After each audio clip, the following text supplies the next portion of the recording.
Alhamdulillahirabbil alamin. Assalatu wassalamu ala asyrafil anbiya'i wal mursalin wa ala alihi wa ashabihi sallallahu ajma'in. Amma ba'du. Pertama dan utama sekali, marilah kita panjatkan puji dan syukur kepada Allah Subhanahu wa Ta'ala yang telah memberikan rahmat dan karunia-Nya kepada kita semua, sehingga kita dapat berkumpul di Aula MTSN 1 Kota Padang yang kita cintai ini. Tamutunna illa wa antum muslimun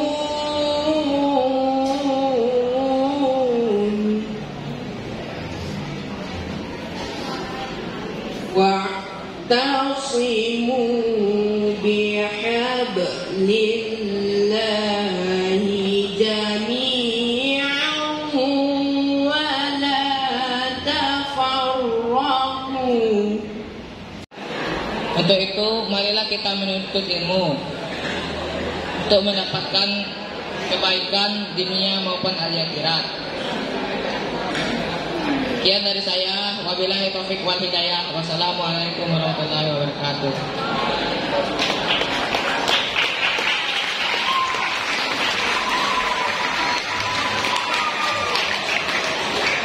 Terima kasih kita ucapkan. ذلك والإسلام حبيبنا على متلازمين دائمين وسلم الصلاة المبارك في هذا المكان يقول وقلب الزياد السلام وعليه الله صلى محمد والوالدين بالحق كلمتين أو كلمة تعود سعيدة المناسبة هذه القرآن والاحترام ما فجعل ترى تعدل على عظيمة منزلة للوالدين الله تعالى قد فقال بإبادته أمر بعد وذكره عظيما.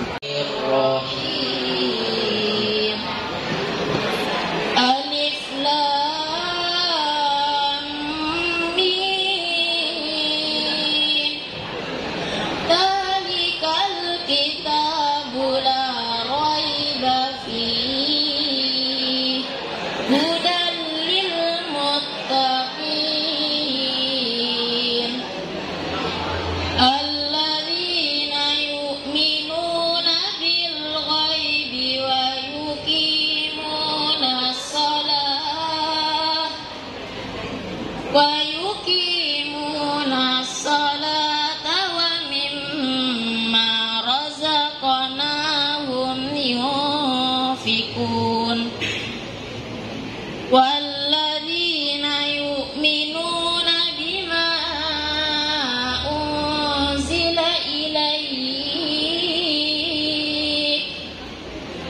وما أنزل من قبلك وبالآخرة هم يوقنون.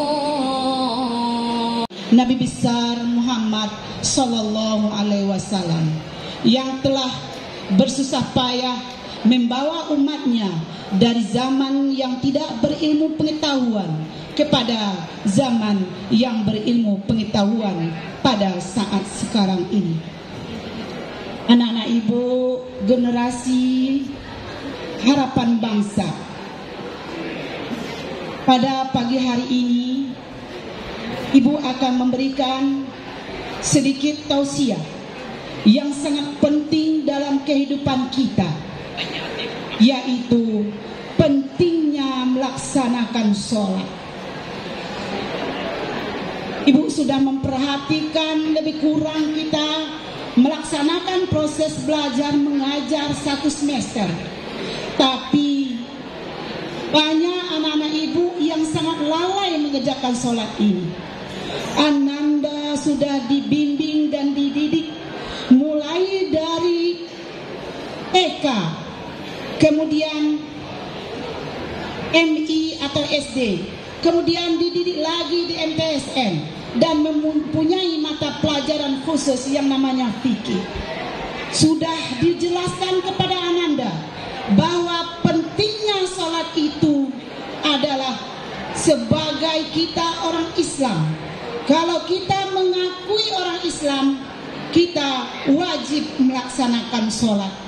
Karena bedanya orang Islam itu antara orang yang beriman dengan orang yang kafir adalah sholat. Tapi anak ibu, banyak ibu lihat, sewaktu orang sholat, kalau seandainya memang langsung pulang tidak apa-apa. Tetapi anak ibu, masih banyak kelas 8 dan kelas 9 yang berkeliaran di jalan ini. Bahkan dia menonton orang sholat. Ananda harus tahu, Allah berfirman dalam surat Al-Isra ayat 78, Aqimus sholah, dirikanlah. Pertama sekali ditanya adalah sholatmu. Sholatmu. Jadi kepada anak ibu tolong dengarkan baik-baik. Karena kami sebagai pendidik kamu sangat sedih di sini. Kalau siang kami itu semua berjalan, bahkan jawabannya mau ngomong ada yang tidak sholat terus.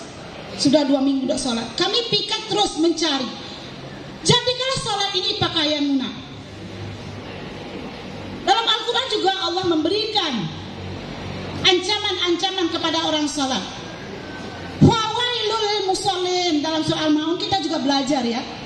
Materi kita ibu juga sudah mengajarkan dari kelas 8, yaitu neraka wail bagi orang sholat. Sudah sholat masih neraka wail. Bayangkan Ananda.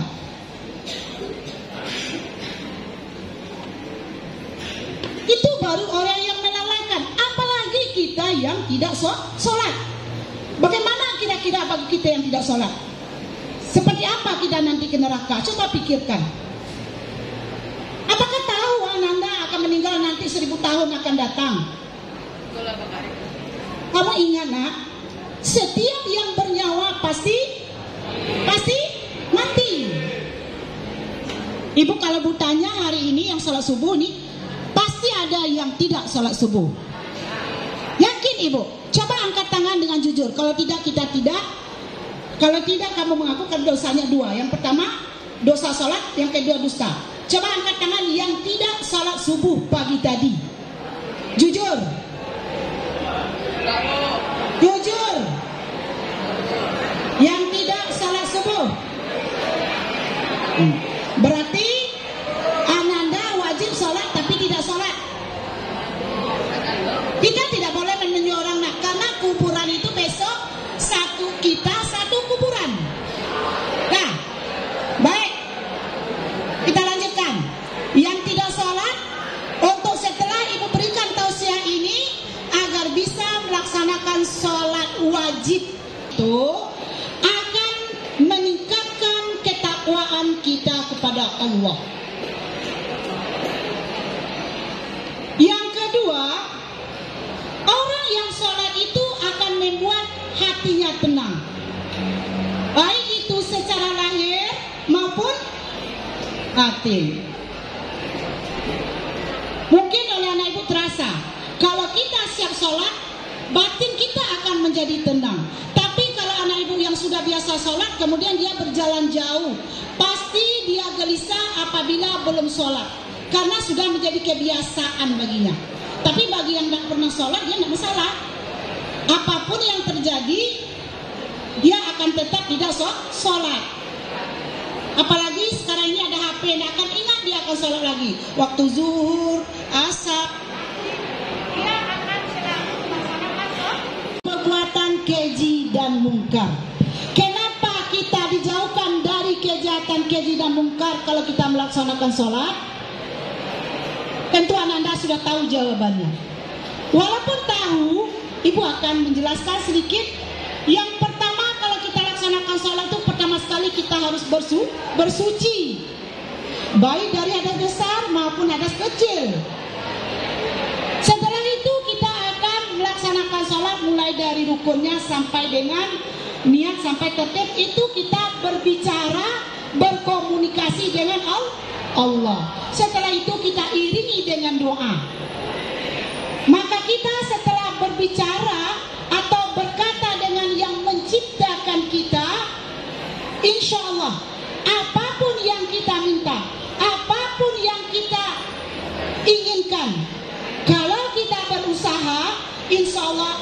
Allah akan memberikannya.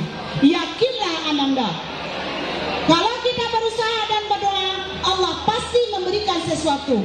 Tapi Ananda Ibu, kalau Ananda tidak sholat, kapankah Ananda meminta dan memohon kepada Allah?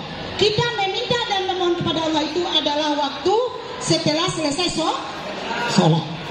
Dan Ibu sangat mengucapkan terima kasih kepada anak Ibu yang selalu melaksanakan sholat duha. Itu karena sudah kebiasaan lihat, wajahnya akan berbeda dengan orang-orang sholat. Kemudian anak Ibu, tumbuh berjajar di tepi sungai. Barang siapa sungguh-sungguh belajar, tentu cita-cita akan tercapai.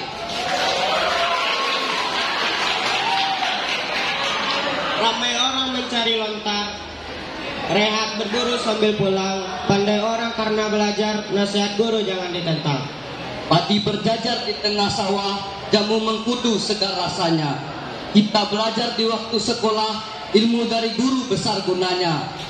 Rasulullah ayyuhal muhtar fina sadana al-hubbu hanina ikhlahu khairina ya khitamal mursalina ya habibi ya Muhammad ya Nabi salam alaika ya Rasul salam ya Habib salam alaika salawatullah alaika.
Penerima doa hambamu, anugerahkan kepada kami keberkahan hidup, limpahkan rahmat dan hidayah untuk memajukan pendidikan di MTS 1. Berilah kemudahan dan kelancaran kepada kami dalam meningkatkan prestasi di sekolah kami ini. Ya Allah, berikanlah kami kesejahteraan dan kebahagiaan di dunia wal akhirah. Jadikanlah kami orang-orang yang cerdas dan pintar. Ampunilah dosa-dosa dan kesalahan pemimpin kami, guru-guru kami, bapak ibu kami, dan kesalahan kami. Bimbinglah kami dengan petunjuk-Mu dan luruskan kami ke jalan yang benar. Ya Allah, perkenakanlah dan kabulkanlah permohonan kami. Amin ya rabbal alamin. Rabbana atina fid dunya hasanah wa fil akhirati hasanah wa qina azabannar. Wa sallallahu ala sayyidina Muhammadin wa ala alihi wa sahbihi ajma'in. Subhana rabbika rabbil izzati amma yasifun wa salamu ala mursalin walhamdulillahi rabbil alamin.